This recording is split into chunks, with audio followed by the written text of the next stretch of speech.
Hello friends, standard 9 Gujarati medium and English medium में exercise में हमने आगे फिलिंग द ब्लैंक्स देखा था। आज हम सही और गलत विधान देखेंगे।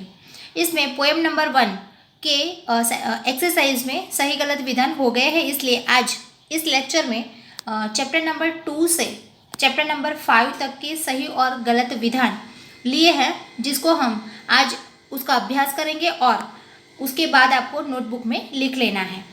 ये एग्ज़ाम के लिए 2 या 3 मार्क्स के लिए पूछा जाता है।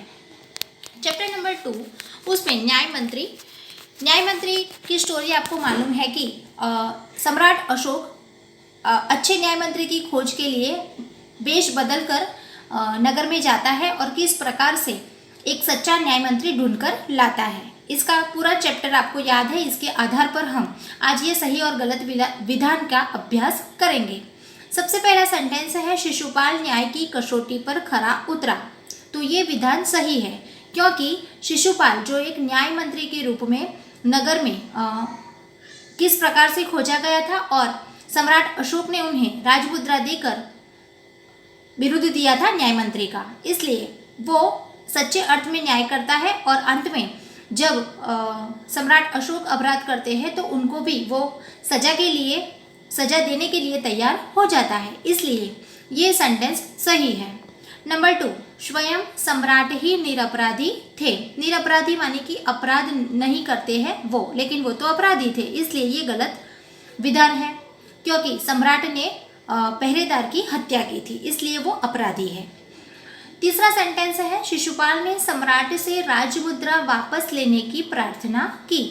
तो चैप्टर के अंत में जब शिशुपाल यानी कि न्याय मंत्री सच्चे अर्थ में न्याय देता है और राजा को अपराधी ठहराता है और अंत में उसे सजा के लिए लिया जाता है, लेकिन राजा भगवान का स्वरूप होता है, इसलिए उनके बदले में एक सोने की मूर्ति को सजा दी जाती है, इसलिए राजा को सजा नहीं दी जाती और प्रजा को बताया जाता है कि कोई भी इंसान हो, चाहे वो राजा हो या नगर का कोई अन्य व्यक्ति, उनको जिस सजा का अपराध मिलना है वो तो मिलेगा ही।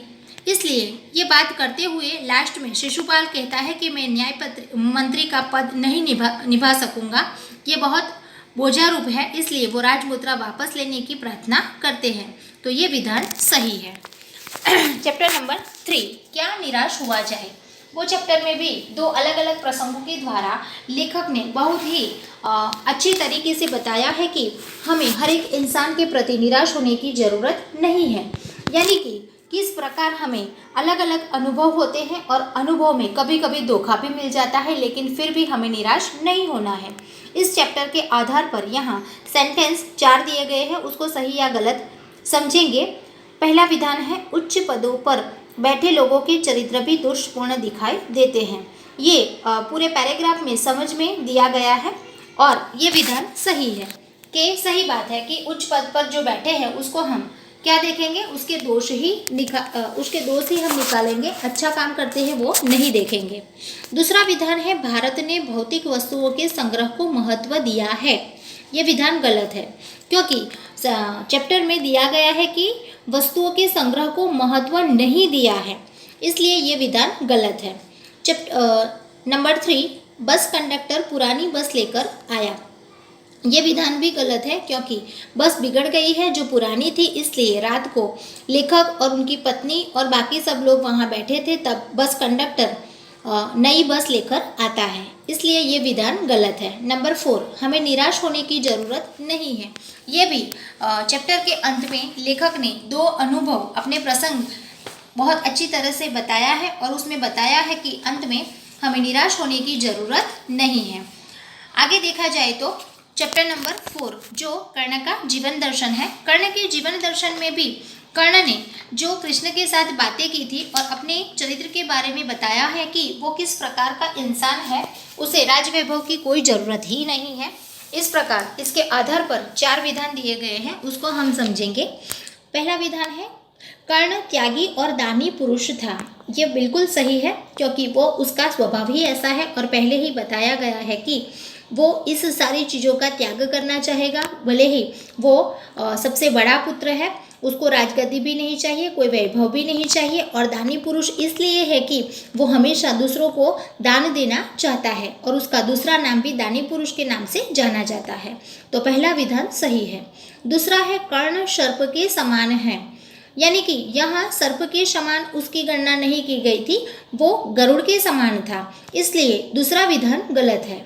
तीसरा, परोपकारी मनुष्य धन का संग्रह करते हैं, ये विधान बिल्कुल गलत है, क्योंकि परोपकारी मनुष्य धन का संग्रह नहीं करते। परोपकारी शब्द से ही मालूम हो जाता है कि वो हमेशा दूसरों के उपकार के लिए काम करते हैं, दूसरों के उपकार के लिए धन का संग्रह करते हैं। तो तीसरा विधान गलत है।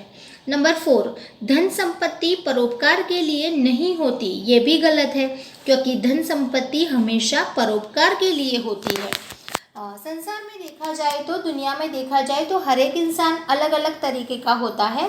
कोई परोपकार करता है और दान करता है, और कोई नहीं करता है, लेकिन फिर भी अपना खुद का कमाया हुआ जो धन है वो हमेशा दूसरों के ही काम में आता है, इसलिए ये परोपकार ही माना जाएगा। तो यह नंबर 4 का जो सेंटेंस है वो गलत है। तो ये 4 विधान भी आप समझ लिया।